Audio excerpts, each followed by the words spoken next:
Maglagay ako ng butter G. Ito ay gagawa ako ng beef tomat.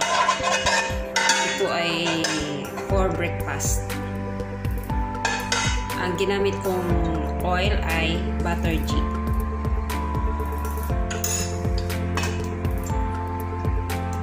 Ito siya. Butter G.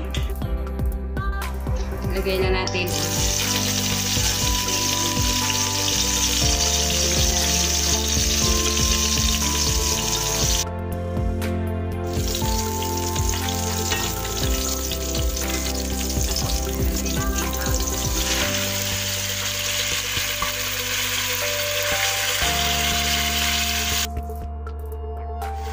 Maglagay tayo ng salt.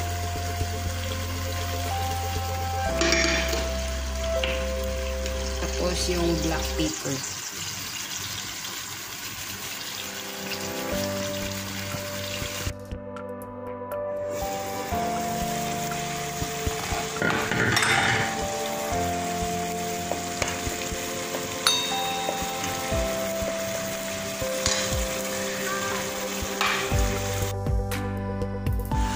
Ayan, at ready na para ilagay ang itlog.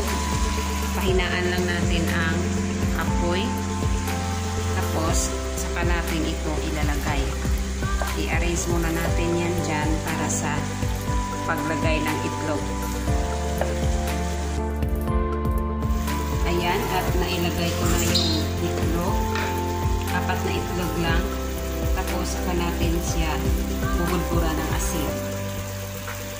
Kaunting asin lang ang ilalagay kasi naglagay na tayo ng una doon sa tomato.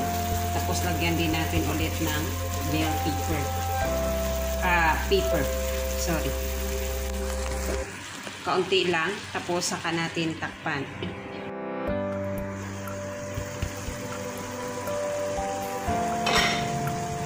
Saka natin ito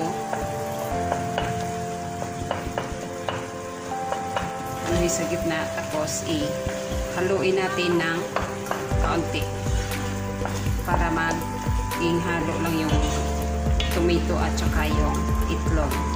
Tapos hahayaan lang natin yan na maluto ng kaunti yung itlog.